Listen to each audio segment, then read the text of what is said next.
So, have you ever felt just completely overwhelmed by life's unavoidable problems, like you're drowning in chaos? Well, if that's you, you absolutely need to stick around for this explainer. Today, we're breaking down a remarkably powerful homily by Father Joel Jomarsis Gaddis. He takes the ancient, classic biblical story of Jesus calming the storm and maps it directly onto the stressful, crazy realities of our modern lives. It's really eye-opening, so let's jump right into the stark contrast between how we usually react to a crisis and the transformative way we actually could be reacting. To set the stage here, Father Gaddis points to a legendary quote from none other than Mike Tyson. Everybody has a plan until they get punched in the face. I mean, it hits the nail on the head, right? This perfectly captures what the homily calls the bad news. You see, none of us can choose our storms, nobody picks their typhoon, and literally no one gets a free pass on bad weather. You can plan meticulously, you can have backup plans for your backup plans, but these massive life problems, they show up completely unannounced. They don't ask for permission, and man, they hit hard.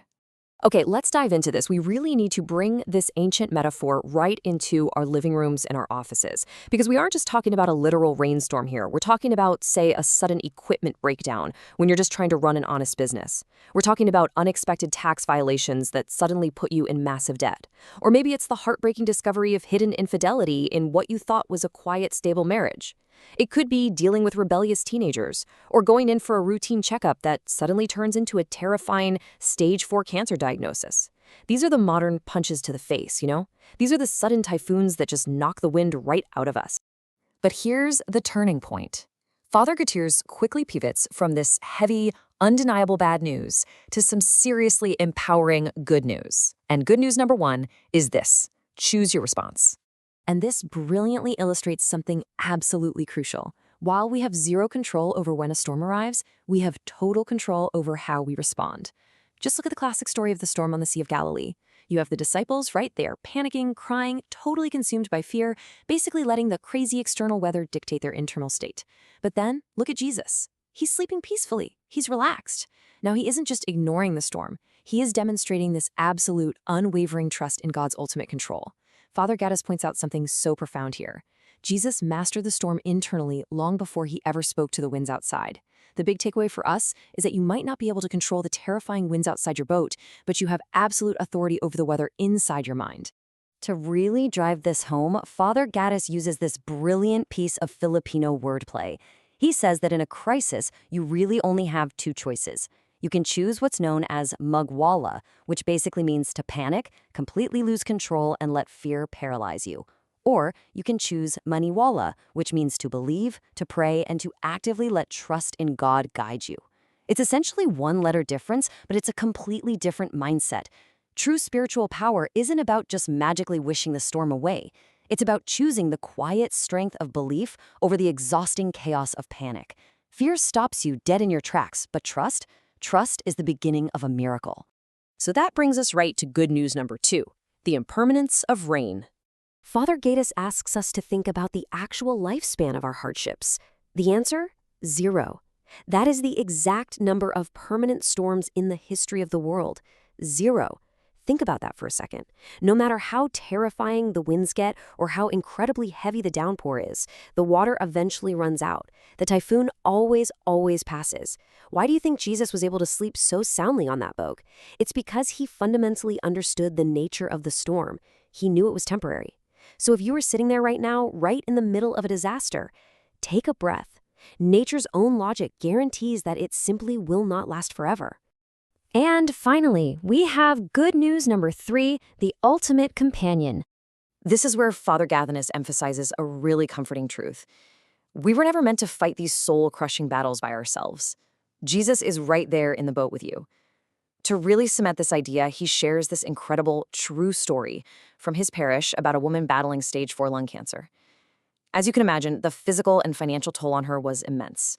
She lost her hair, she lost her money, but she made this active, conscious choice not to let the cancer dictate her spirit. Instead of sinking into depression, she became a literal rainbow in the middle of her storm. She was anchored by her faith in a stronger companion.